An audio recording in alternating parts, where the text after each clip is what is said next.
Welcome to Baba GS research centre. पढ़ो ऐसे की पड़ोसी दंग हो जाए में दोस्तों आपका स्वागत है।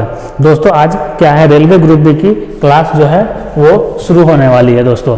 तो रेलवे ग्रुप बी में क्या होता है दोस्तों, रेलवे का जो भी करंट अफेयर्स है, वो रेलवे का करंट अफेयर्स और रेलवे का जीको वगैरह हुआ, इस सब का हम क्या करते हैं, डिस्कशन कराते हैं दोस्तों। तो आज क्या करने वाले हैं, क्लास जो है आज 12 है दोस्तों, 12वीं क्लास है, जो कि रेलवे में पूछा हुआ प्रश्न का क्या करेंगे, हम लोग डिस्कशन करेंगे। मतलब क्या होगा, एक क्वेश्चन में क्या होंगे, एक क्वेश्चन होंगे, उसके 5 क्या होंगे, उसमें से प्रश्न निकलेंगे और पांचों प्रश्न का क्या करेंगे दोस्तों, उत्तर देंगे। ठीक है, तो हर एक क्लास की भांति क्या है दोस्तों, इस क्लास में भी हम लोग क्या करने वाले हैं, एक मोटिवेशन लाइन देखेंगे कि वो मोटिवेशन लाइन दोस्तों है क्या दोस्तों।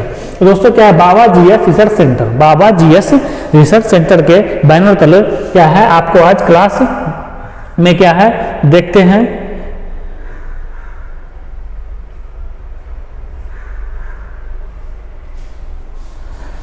Welcome to Baba GS research centre, पढ़ो ऐसे की पड़ोसी दंग हो जाए में आपका स्वागत है दोस्तों। आज क्या है, रेलवे ग्रुप डी के जो प्रीवियस ईयर के क्वेश्चन पूछे हुए हैं उसका आज डिस्कशन कराने वाला है। 10 क्वेश्चन रहेंगे और वो दोस्तों क्या होगा, 10 क्वेश्चन जो है कितने में बदल जाएगा, 40 क्वेश्चन में बदल जाएंगे। यानी क्या होगा दोस्तों, 10 क्वेश्चन मतलब क्या, 10 प्रश्न रहेंगे और हम लोग 40 प्रश्नों का उत्तर जानेंगे। तो दोस्तों समय न गवाते हुए क्या करें, उस प्रश्न की ओर चलते हैं। प्रश्न से चलने से पहले क्या दोस्तों, हर एक क्लास की भांति इस क्लास में भी क्या करने वाले हैं, जो हम लोग का मोटिवेशन लाइन है, मोटिवेशन लाइन वो पढ़ेंगे बाबा जीएस रिसर्च चैनल के बैनर तले। तो देखते हैं क्या है, बाबा जीएस रिसर्च सेंटर के बैनर तले क्या है दोस्तों, ये एक सपना जादू से सच नहीं बन सकता। एक सपना जो है दोस्तों वो जादू से सच नहीं बन सकता है, इसमें पसीना, दृढ़ संकल्प और कड़ी मेहनत लगती है। वाह दोस्तों, क्या बात कही है दोस्तों, ये क्या बोल रहा है, एक सपना जादू से सच नहीं बन सकता, इसमें पसीना, दृढ़ संकल्प और कड़ी मेहनत लगती है। मतलब क्या दोस्तों हुआ कि अगर हम लोग सरकारी नौकरी का ख्वाब देखते हैं तो सिर्फ ख्वाब देखने से नहीं होगा दोस्तों। वो क्या होगा, ऐसा नहीं होगा कि जिनकी परी उतरेगी या अल्लादीन का चिराग उतरेगा और बोलेगा तुम्हें क्या है, ग्रुप डी लगा दिया, तुम्हें क्या है, इनकम टैक्स ऑफिसर लगा दिया और तुम क्या हो, इनकम टैक्स अफसर जो है वो बन गए। ऐसा नहीं होता है दोस्तों। तो क्या है, उसके लिए क्या करना पड़ता है दोस्तों, पसीना, दृढ़ संकल्प और कड़ी मेहनत लगती है दोस्तों। मतलब बिना मेहनत किए हुए कुछ नहीं मिलता है। क्या दोस्तों, इसको ठेठी कहावत में क्या बोलते हैं, ऊपरे में अलुआ नहीं मिलता है, अलुआ के लिए क्या करता है, नीचे खोदना पड़ता है दोस्तों। ठीक है दोस्तों, तो समय न गवाते हुए हम लोग क्या करते हैं, अपने प्रश्न की ओर आते हैं दोस्तों। आज का जो पहला प्रश्न है, बाबा जीएस रिसर्च सेंटर के बारे में। अभी तक क्या दोस्तों, अगर हमारा चैनल आपने लाइक सब्सक्राइब नहीं किया है दोस्तों, तो प्लीज आप लाइक सब्सक्राइब जरूर कर दें मेरे चैनल को। इससे क्या होगा, हमको मोटिवेट मिलेगा और इसी प्रकार से क्या होगा, एक पर से क्या है, खोपड़ी फोड़ प्रश्न आपके बीच में लाएंगे और क्या है, इंटरटेनमेंट के माध्यम से आपको पढ़ाएंगे, जो क्या होगा दोस्तों, आपको याद हो जाएगा दोस्तों। ठीक है दोस्तों, तो बाबा जीएस रिसर्च सेंटर को क्या करें, आप भाई सोनी पटेल को अभी ही लाइक करें और सब्सक्राइब जरूर कर दे दोस्तों। तो पहला क्वेश्चन क्या है, अनुच्छेद 128 दोस्तों देखेंगे क्या है। अनुच्छेद जो क्या होता है दोस्तों, पॉलिटिकल साइंस में या मतलब पॉलिटिकल साइंस का जो होता है, अनुच्छेद बहुत ही बड़ा इंपॉर्टेंट फैक्टर है दोस्तों इसमें। अगर आपको कोई भी जॉब निकालनी है, रेलवे की हो, एसएससी की हो, यूपीएससी कुछ भी हो दोस्तों, तो आप उसका क्या होगा, आपको पोल साइंस पढ़ना पड़ेगा। और पोल साइंस में क्या है दोस्तों, कि पोल साइंस में आपको अनुच्छेद याद होना ही चाहिए दोस्तों। तो देखते क्या है कि अनुच्छेद 128 किससे संबंधित है। तो अनुच्छेद जो दोस्तों 128 जो है वह क्या है, सर्वोच्च न्यायालय के सेवानिवृत्त न्यायाधीशों को काम काज पर क्या हो सकता है, उसमें दोबारा बुला सकता है दोस्तों। किसमें, 128 में। लेकिन दोस्तों हम जानते हैं क्या कि 124 में क्या है, सुप्रीम कोर्ट की स्थापना है। 124 में क्या दोस्तों, सुप्रीम कोर्ट की क्या है, स्थापना है। 124 में क्या है दोस्तों, सुप्रीम कोर्ट की स्थापना है। किसमें है, 124 में है दोस्तों। और 25 में क्या है, और जब स्थापना कर दिया दोस्तों, तो जो भी न्यायाधीश वगैरह होगा, न्यायाधीश वगैरह का क्या होगा, उसको हम लोग को क्या है, वेतन देना पड़ेगा दोस्तों। क्या देना पड़ेगा, वेतन जो है वो दोस्तों देना पड़ेगा। ठीक है, वो किसके अनुच्छेद में आता है, अनुच्छेद 125 में वो आता है। क्या आता है दोस्तों, वो वेतन आता है। अनुच्छेद क्या हो गया, 124 में सुप्रीम कोर्ट की स्थापना हो गई, 125 में क्या हो गया, वेतन हो गया, और 128 में क्या है दोस्तों, वो इसका क्या है, सर्वोच्च न्यायालय में क्या है, अगर मान लो कभी न्यायाधीश की जरूरत पड़ गई आपातकालीन, तो हम लोग क्या कर सकते हैं, सेवानिवृत्त न्यायाधीश को काज पर दोबारा बुला सकते हैं। लेकिन दोस्तों ऐसा कोई प्रावधान ऐसे जनरली नहीं है। आपातकालीन व्यवस्था में ही न्यायाधीश को क्या हो सकता है दोस्तों, हम लोग बुला सकते हैं, जो कि सेवानिवृत्त मतलब रिटायर हो चुका है उसको। ठीक है, 128 में है दोस्तों। ठीक, चलेंगे 129 में चलेंगे दोस्तों। 129 में क्या है, तो क्या है, सर्वोच्च न्यायालय है जो, वो क्या है दोस्तों, एक अभिलेख न्यायालय है। क्या है, लिख लेंगे, अभिलेख न्यायालय। यानी क्या है दोस्तों, 129 जो है वो क्या है, अभिलेख न्यायालय है। अभिलेख न्यायालय के कहने का मतलब क्या हुआ दोस्तों, कि मान लो क्या मतलब, जैसे कि सुप्रीम कोर्ट दंड सुनाती है, तो क्या है दोस्तों, अभिलेख न्यायालय के तहत ही क्या है, सुप्रीम कोर्ट को किसी को भी दंडित करने का प्रावधान है, दंड में सजा देने की प्रावधान है, उसी को क्या बोलते हैं, अभिलेख न्यायालय बोलते हैं दोस्तों। तो वो किस में आता है, 129 में आता है। किस में आता है, 129 में आता है। जिस प्रकार दोस्तों क्या अब हम जानेंगे क्या हो गया, 124 में सुप्रीम कोर्ट की स्थापना है। अब सुप्रीम कोर्ट का जो दोस्तों गठन हुआ था वो देखेंगे 26 जनवरी 1950 को हुआ था। कब हुआ था, 26 जनवरी 1950 को सुप्रीम कोर्ट की स्थापना हुआ था। पिछला एनटीपीसी मेंस में क्वेश्चन 15 में पूछ चुका है दोस्तों। ये 26 जनवरी 1950 सुप्रीम कोर्ट की स्थापना हुई थी। अगर जिस प्रकार क्या होता है दोस्तों, सेंट्रल में सुप्रीम कोर्ट होता है, उसी प्रकार क्या होता है, हाई कोर्ट में भी होता है। तो हाई कोर्ट में जानेंगे क्या होता है, 214 अनुच्छेद, 214 अनुच्छेद के तहत क्या होता है, एक हाई कोर्ट की स्थापना होती है। 214 अनुच्छेद के तहत होती है। लेकिन क्या होता है दोस्तों, 231 अनुच्छेद के तहत क्या होता है कि हम क्या कर सकते हैं, हाई कोर्ट जो है एक या दो से अधिक राज्यों का एक हाई कोर्ट बना सकते हैं। मतलब क्या, चंडीगढ़ का क्या है, हरियाणा है, पंजाब है, चंडीगढ़ यूटी का तीनों मिलाकर क्या है, एक जगह चंडीगढ़ में इसका हाई कोर्ट है।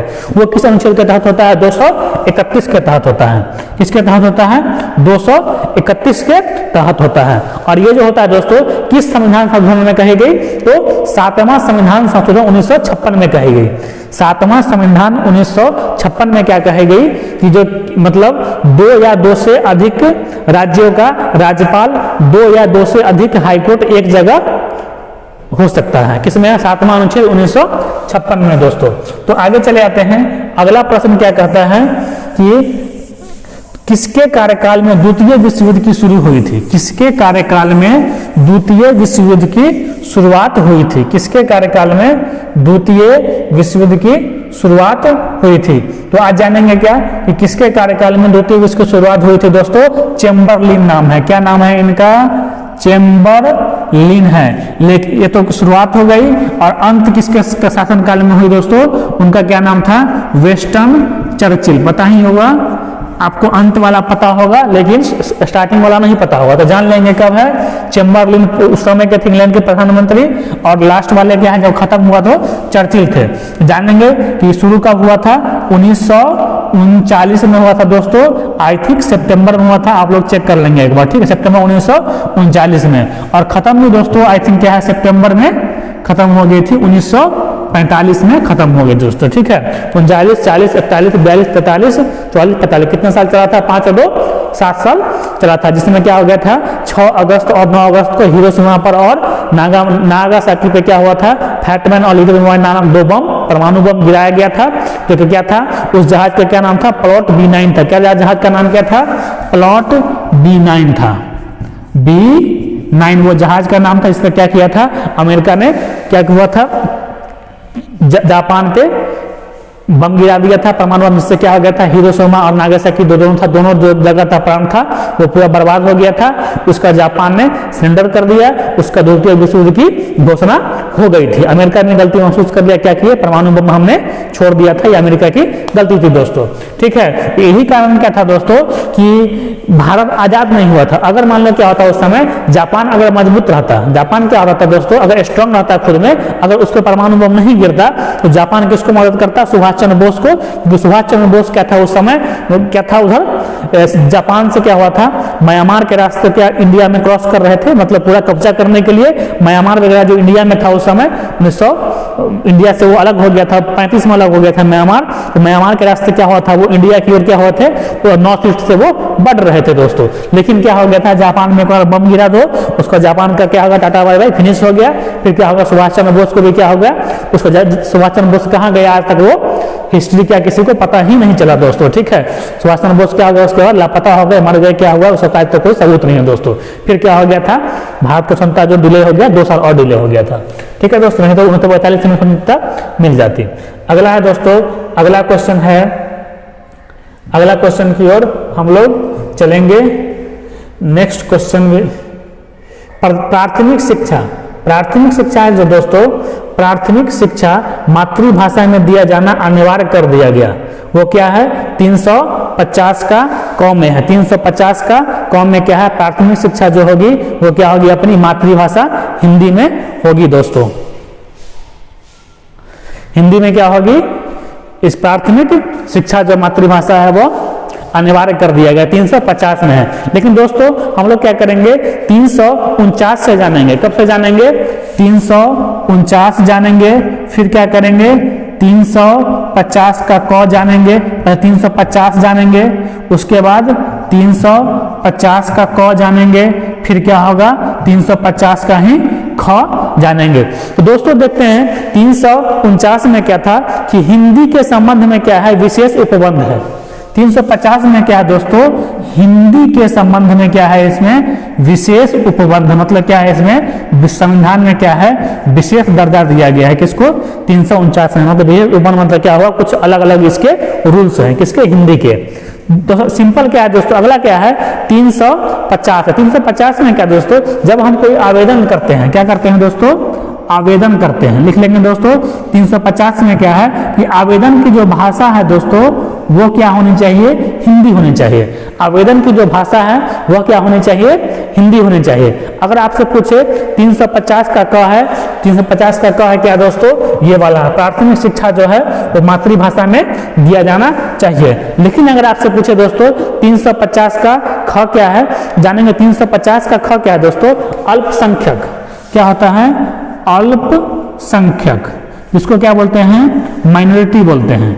मतलब क्या है, जिसकी जनगणना जनसंख्या क्या है दोस्तों, बहुत ही कम, जैसे क्या मुस्लिम है, ये सब है, तो क्या है उसका क्या है, अपना भाषा है। क्या है दोस्तों, अपनी भाषा में, मतलब अल्पसंख्यक की क्या होगी, वो अपनी भाषा, अल्पसंख्यक की एक भाषा होगी जिसमें क्या है उसको शिक्षा लेने का अधिकार है। मतलब अल्पसंख्यक मुस्लिम है तो वो उर्दू सीख सकता है, सिख है वो पंजाबी सीख सकता है, पंजाबी में लिख सकता है। इस प्रकार का क्या है 350 के ख में दोस्तों को जान गए। 349, 350, 350 का क, 350 का ख। 349 में क्या है दोस्तों, हिंदी के लिए विशेष उपबंध है। 350 में क्या है दोस्तों, हिंदी क्या है दोस्तों, अगर आपको आवेदन करना, एप्लीकेशन करना है तो किसमें लिखेंगे, हिंदी में लिखेंगे, ये नियम है। 350 के क में क्या है, मातृभाषा में शिक्षा देना अनिवार्य है। और 350 के ख में क्या है दोस्तों, अल्पसंख्यक क्या जो है अपना एक भाषा होगा। अगला है दोस्तों, गाड़ी को आगे बढ़ाते हैं तो देखते हैं क्या है कि डीएनए की खोज किसने की थी, जो न्यूक्लिक एसिड बोलते हैं, उसका क्या नाम है, फ्रेडरिक मिस्चर है। क्या नाम है इसका, हिंदी में अगर आपको ऐसे लिखा जाए, फ्रेडरिक मिस्चर। फ्रेडरिक मिस्चर जो है क्या दोस्तों, ये इसके हैं। फ्रेडरिक मिस्चर क्या है, ये डीएनए की खोज की थी। इसका ही क्या नाम है दोस्तों, न्यूक्लिक एसिड। अगर आपसे पूछ दे कि डीएनए की खोज किसने की थी तो आप तो मार देंगे क्या होगा, फ्रेडरिक मिस्चर होगा। लेकिन अगर आपसे पूछ दे न्यूक्लिक एसिड क्या होता है, कहेंगे बाप रे अभी कथी पूछ दिल के हो। तो ये भी क्या है दोस्तों, न्यूक्लिक एसिड भी क्या है, यही आपका डीएनए का दूसरा नाम है। तो आगे देखेंगे दोस्तों, न्यूनतम आरक्षित प्रणाली क्या है दोस्तों, ये लिखा हुआ न्यूनतम आरक्षित प्रणाली। न्यूनतम आरक्षित प्रणाली कब से शुरू हुई थी दोस्तों, कब से शुरू हुई, 1957 से शुरू हुई। इसी का कारण क्या होता है, आरबीआई जो है वो नोट छापता है। क्या करता है, नोट छापता है। किस प्रणाली के माध्यम से, न्यूनतम आरक्षित प्रणाली के माध्यम से। कब शुरू, 1957 से शुरू हुई। अगर पूछेगा आरबीआई की स्थापना कब हुई तो वो कब हुई, 1 अप्रैल 1935 को हुई। कब हुई, 1935 को ही आरबीआई की स्थापना हुई। नेक्स्ट क्वेश्चन देखेंगे, अनुच्छेद 80 क्या है, उत्तरी क्या है, अनुच्छेद 80 क्या है। तो 80 में क्या है दोस्तों, राज्यसभा क्या है, एक अस्थाई सदन है। राज्यसभा क्या है, अस्थाई सदन है। अगर 79 के बारे में पूछे तो क्या है, लोकसभा है, सॉरी राज्यसभा जो है क्या है, ये एक अस्थाई सदन है। राज्यसभा क्या है, अस्थाई सदन है, और लोकसभा 79 में क्या है वो अस्थाई सदन है। इसमें क्या होता है दोस्तों, राज्यसभा को हम लोग कभी भी भंग नहीं कर सकते हैं। ठीक है, अगला देखेंगे, गोदावरी नदी कहाँ से निकलती है? गोदावरी नदी कहाँ से निकलती है? गोदावरी नदी कहाँ से निकलती है? तो जानेंगे दोस्तों, गोदावरी नदी जो है वो कहाँ से निकलती है। दोस्तों जगह का नाम जानेंगे, क्या है? नासिक, जहाँ क्या होता है सबसे ज्यादा प्याज होता है, सबसे ज्यादा प्याज होता है, वहीं क्या है गोदावरी नदी है, नासिक में। ठीक है, और पहाड़ी कौन सी है? त्रियबकम, क्या है? त्रियम्बक, क्या है कि पहाड़ी है, इसी से क्या होती है गोदावरी नदी निकलती है। जगह का नाम क्या है? नासिक है। अगर आपसे दोस्तों पूछे कि ये जो आपका गोदावरी नदी है गिरती कहाँ है, तो आपको तो पता ही है, बंगाल की खाड़ी में, बंगाल की खाड़ी में। दो चार इससे जान लेंगे, नर्मदा और ताप्ती है, नर्मदा और ताप्ती है, पश्चिम में गिरती है, अरब सागर में गिरती है। लेकिन बाकी बात एक क्या है, माही है, माही और लूनी क्या होती है आपकी, वो विलुप्त हो जाती है, कच्छ के रण में जाके समाप्त हो जाती है दोस्तों। लेकिन उसका जितनी भी लगभग ऑलमोस्ट नदियां हैं जो कि हम जानते हैं और पढ़ते हैं, वो सब क्या होता है बंगाल की खाड़ी पूरब में ही गिरती है। कहाँ गिरती है? मान ले क्या है, उत्तर से चले, दक्षिण से चले या पश्चिम से चले, कहीं से भी चले, गिरेगी कहाँ दोस्तों? उसका ढलान किधर बनेगा? पूरब बंगाल की खाड़ी में गिरेगा। लेकिन 3-4 नदी है जिसका क्या नाम बताया, नर्मदा और ताप्ती है, वो क्या होती है पश्चिम अरब सागर में गिरती है, न कि पूरब में गिरती है, पश्चिम में गिरती है। और माही लूनी क्या होती है, वो पश्चिम कच्छ के रण में जाके क्या होती है, वो विलुप्त हो जाती है, वो अरब सागर में नहीं गिरती है दोस्तों। यही कारण है क्या कि नर्मदा और ताप्ती जो डेल्टा का निर्माण नहीं करती है। क्यों नहीं करती है दोस्तों? क्योंकि नर्मदा ताप्ती जो रास्ता जो बनता है दोस्तों, वो क्या होता है पथरीला होता है, कंकरीला होता है, जिसमें क्या होता है कभी भी डेल्टा का निर्माण नहीं होता है। तो पॉइंट जानेंगे क्या है, नर्मदा और ताप्ती जो है डेल्टा का निर्माण नहीं करती है, और मात्र एक ऐसी नदी है जो क्या करते हैं विलुप्त हो जाती है, उसका क्या नाम है, लूनी नदी है। लूनी नदी क्या होती है, कच्छ के रण में जाके विलुप्त हो जाती है। अगला क्वेश्चन है दोस्तों, सबसे कमजोर कोशिका, सबसे कमजोर कोशिका, सबसे कमजोर कोशिका का क्या नाम है, खून है, खून है, जिसको ब्लड बोलते हैं। उत्तक में कौन सा आएगा, ये संयोजी उत्तक है। क्या नाम है इसका, खून, ब्लड है। ब्लड को क्या बोलते हैं, हेमोग्लोबिन होता है। क्या होता है दोस्तों, इसमें हेमोग्लोबिन होता है, इसको क्या बोलते हैं, संयोजी उत्तक बोलते हैं। लेकिन दोस्तों अगर इसके ठीक विपरीत आएंगे, विपरीत में क्या बोलेंगे, अगर पूछेगा आपसे मजबूत कौन है, तो बता देंगे आप लोग क्या है उसका, कोशिका का क्या नाम है, हड्डी है। हड्डी क्या है दोस्तों, सबसे मजबूत हड्डी जो होती है वो सबसे मजबूत कोशिका है। अब क्या है, विश्व का जलवायु नियामक, क्या है दोस्तों क्वेश्चन, विश्व का जलवायु नियामक, विश्व का जलवायु नियामक। तो इसके बारे में जानेंगे क्या दोस्तों, इसका क्या नाम है, जेट स्ट्रीम है। जेट स्ट्रीम मतलब क्या हुआ, वायुमंडल के ऊपरी सतह पे, वायुमंडल के ऊपरी सतह पे क्या होता है, स्ट्रॉन्ग विंड आता है, उसी को क्या बोलते हैं हम लोग, जेट स्ट्रीम बोलते हैं।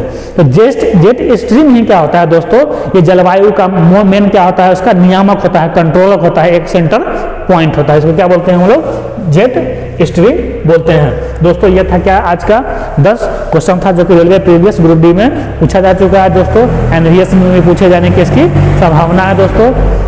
अगर हमारा चैनल अभी तक लाइक नहीं किया, सब्सक्राइब नहीं किया, तो लाइक और सब्सक्राइब जरूर करें। धन्यवाद।